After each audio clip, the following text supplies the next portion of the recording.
উনি বলছিল যে ঠিক আছে কাগজ দেন, আপনাকে মামলা দেওয়া হবে না। তারপরে ওনারে কাগজ দিছি, আপসে গাড়িটা চাপায় আসেন, উনি ফস করে 3000 টাকার মামলাটা ধরাই দিল। আর যখন এই যে সরকারি গাড়ি যখন রং সাইড দিয়ে যায় তখন কারেক্টে ধরে। আমি বেলি রোডে ঢুকছি, ঢুকার পরে মাঝখানে যে ডিভাইডারটা টাইম পাচ্ছে, এটা একটাতে যায় একটাতে আসে।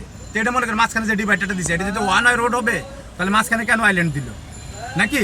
মাঝখানে কেন? তাহলে তো বুঝবে যে কোনো ড্রাইভার যে একটাতে যাবে একটাতে আসবে, এটা বুঝবে না? আমি মহিলারা রিকোয়েস্ট করছি ম্যাডাম রে যে ম্যাডাম মামলাটা দিয়েন না, হ্যাঁ আমি অসহায়, মানে ওনারা এই যে এই দেন এই রোগীটা নিয়ে আসছে, আমরা ওষুধটা পাইতাছি না। আনার পরে উনার আমি বারবার রিকোয়েস্ট করছি ম্যাডাম বলে সবকিছু বলে, এরপরে উনি আমার এই সাধারণ জিনিসের লেগে 3000 টাকার একটা মামলা দিয়ে দিচ্ছে। এই যে মামলার স্লিপ 3000 টাকার একটা মামলা দিয়ে দিল। এই যে দেখেন, এই যে এটা কি কোনো কামের কাম? এটা সাধারণ মানুষের যে হয়রানি করলো 3000 টাকার মামলাটা আমি কি এমন ভুল করছি, অন্যায় করছি যে আমার 3000 টাকার মামলাটা দিয়ে দিল বলেন আপনারা? আর যখন এই যে সরকারি গাড়ি যখন রং সাইড দিয়ে যায় তখন কারেক্টে ধরে। হ্যাঁ, এটা কি উচিত কথা বললে এই দেশে মনে করেন যে খারাপ হয়ে যেতে হয়? কি লিগে আমি শুধু আসছি, আমারে উনি তো বলতে পারতো ঠিক আছে তুমি ভুল রঙে আসছো, তুমি গাড়িটা ঘুরে এবার এদিকে যাও। উনি বলতে পারতো, উনি আমার 3000 টাকার মামলাটা দিয়ে দিল। আচ্ছা মামলা দিয়েছে ঠিক আছে, একটু কম টাকার ভিতরে এই ভুলের কারণে কি 3000 টাকার মামলা হয়? আপনাদের কাছে আমার প্রশ্ন থাকলো। তো অনয় রাস্তা আসার কারণ হচ্ছে ওইখান থেকে এই দিক থেকে গাড়িগুলো শান্তিনগরের দিকে যাবে, বাট আসবে না।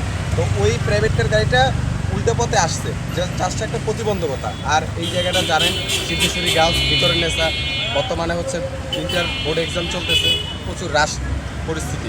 তো এই পরিস্থিতিতে যদি উল্টো পথে কোনো একটা গাড়ি আসে তখন প্রতিবন্ধকতা হয়, তখন এখানে একটা জ্যাম সৃষ্টি হয়, যার কারণে আমাদের ট্রাফিক শৃঙ্খলাটা মানে অনেকটা সমস্যার সৃষ্টি হয়। তার পরিপ্রেক্ষিতে আমাদের এখানে সার্জেন্ট আপা ছিল যে সে তাকে আটকানো হয়, মানে আইনগতভাবে ব্যবস্থা নেয়। পরবর্তীতে ওনাকে উল্টা আসার প্রেক্ষিতে একটা মামলা দেওয়া হয়। পুলিশের গাড়িও গেছে, আপনারা সেটাকে ধরলেন না, একটু আগে গাড়িও দেখলাম, ওটা রং সাইডে আসেনি, এটা এখানে পার্কিং ছিল, এটা জাস্ট ঘুরাই নিয়ে গেছে। আর উনি শান্তিনগর থেকে আসছে, পুরো বেলি রোডে পুরো রং সাইড ড্রাইভিংয়ে আসছে। তো রং সাইড ড্রাইভিংয়ে হলে তো অ্যাক্সিডেন্টের সম্ভাবনা বেড়ে যায়। সো তাকে তো আমরা আইনগত ব্যবস্থা নেব।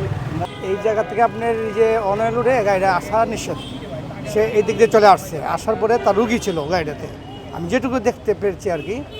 এখানে থামায়া ওরা সিঙ্গেলে থামানোর পরে বললো এই দিক থেকে না আসলেন।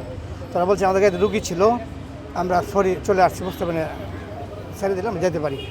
তো এই মহিলার যে এসআই ম্যাডামে ছাড়েনি, খুব রিকোয়েস্ট করছে, খুব মাপ চাইছে। আমি যেটুকু দেখছি আর কি, খুবই মাপ চাইছে, খুব রিকোয়েস্ট করছে। ওনার আইনের কাজ উনি করছে, বাস কেস দিয়ে দিচ্ছে।